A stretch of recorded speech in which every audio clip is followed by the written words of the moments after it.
Did you guys see the unveiling of King Charles' first painted portrait today? Talk about bizarre. I wanted to read you a little bit of information about it, which I thought was interesting what people were saying in the comments section. And I'll show you the pictures of it. I'm sure you probably saw it already. But if not, it's important because it goes with all the videos of everything I've talked about King Charles so far. And this is what it said.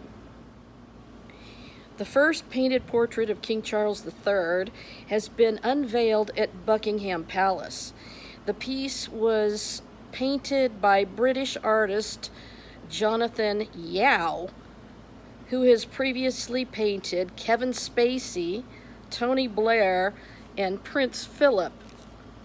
Think about these people in their backgrounds, would you? Queen Camilla's reaction to the unveiling of the painting was, "Yes, you've got him." King Charles, in his painting, is being compared to Satan in hell.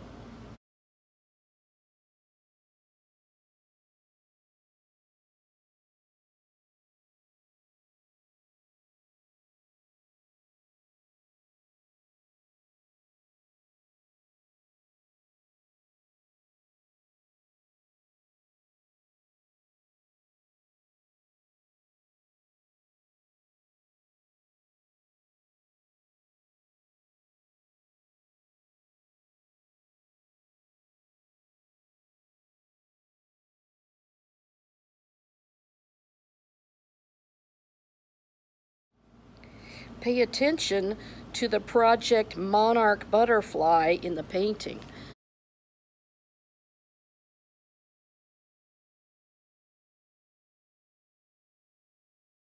So on one of his shoulders, a monarch butterfly is landing. Well, there was this so-called conspiracy theory about Project Monarch, and of course he is the monarch. And think about the people and what they were accused of that it mentioned that this painter painted, and you'll have an idea of what this Project Monarch butterfly had to do with. Now, for obvious reasons, I cannot go into that on my channel, so please just look it up in the search box and it'll give you the connection to what that means. So there were many severe reactions to King Charles pulling the curtain down on the painting, and he just kind of stood there speechless, sort of like he didn't have anything to say. And some of the comments were just really hilarious.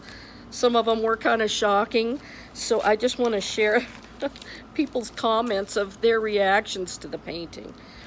It says, the first one said, "The devil is in the details. End of the monarchy? Question mark. Imagine all the historical paintings of monarchs, and then this, bam." And the next one says, "That should quell all the rumors he's the Antichrist." And then somebody zoomed up on some of the details where they saw a face in the portrait.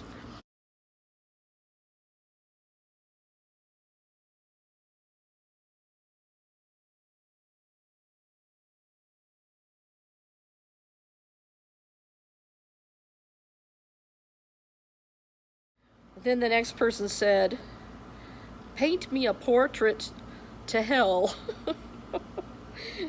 Because the painting is all in red and pinks, and it looks like there's a little bit of gold in it. But it says, then they showed the Dracula movie, you know, Bram Stoker or whatever his name was, his Dracula movie, and the painting is compared to Charles's portrait. And it says, comparison of Dracula movie poster that was blood red, and he looks like he is bathed in blood. Appropriate, it said. Then it said, another comment was cabal Satanists. Another one said, "If the shoe fits."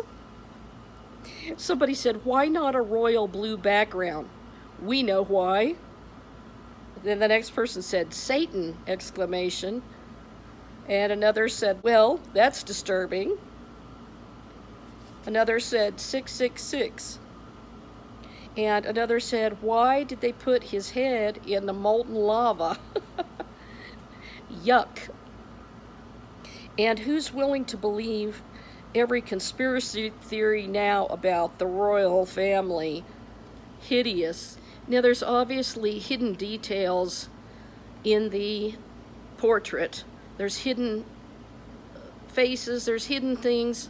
It's kind of like, let's see what you can find. You know that game where you look at pictures and there's hidden things drawn into the picture? It's just like that. And I think the interesting to Dracula, that movie was very interesting. And here's a little bit of information about that. And it says, does Vlad the Impaler have living descendants? No, but he does have living relatives. The current British royal family is descended from Vlad Dracul, from Vlad the monk. So Vlad Tepes was a distant uncle. Then it says, was Queen Elizabeth a descendant of Vlad the Impaler? Then it says, yes, through Mary Tech, her grandmother, who was the granddaughter of Countess Claudine Reedy von Kiss-Reed, whose family has a maternal connection to Mercius, the shepherd of Wallachia. Reminds me of Woe to the Worthless Shepherd. The grandson of Vlad the monk, whose father was Vlad II Dracula, making him Vlad the Impaler's brother. King Charles III purchased his first Transylvanian property in 2006, an 18th century Saxon house in the village of Viskry. Again in 2010 in the village of Zalin-Patek.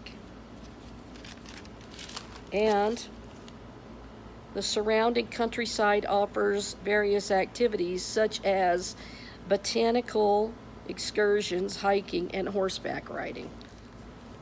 One of my favorite comments was that if it had been Henry VIII, he would have had this artist taken to the Tower immediately. So, what does it all mean? Are all of these things further signs that he is who we've been telling you through various revelations, through Tim's book, and all of these things? I mean, why paint a picture that's all in blood red? And if you zoom up on his face and his hands, why does it look like they're streaked with streaks of dried blood? That's what I want to know.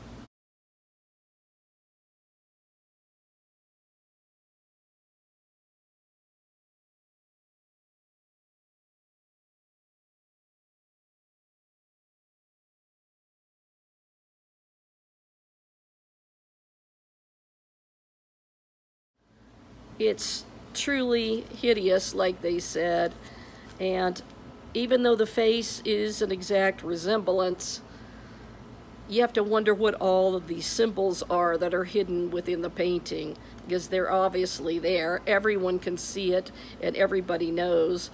I think somebody was pointing out when they enlarged it, they saw like an all-seeing eye. So, I mean, is this just one more sign of what we've been saying and more proof, and that we're getting closer and closer to the time when the Lord Jesus is going to come and put an end to the worthless shepherds? Well, this is truly stunning. This was kind of unexpectedly revealed, and the king unveiled the painting by pulling the little curtain they had over it down, and he kind of jumped out of the way of the curtain and then just kind of looked over at it like, kind of unimpressed. I mean, I don't know what I would do if somebody painted a picture like that about me as a royal. I would say unacceptable. Hire a different artist, because, I mean, this painting is supposed to last through history, and this is what you give him. So it's kind of crazy. And what does it all mean? What are the secret things hidden within the painting? Oh, and one of the things that I should say that I noticed was there's like different medallions that he's wearing, and one of them looks like a rider on a white horse, possibly with a bow, but I can't really see it too clearly. I tried to zoom up on it. You know, I'll show you the close-up of what I see is the white horse.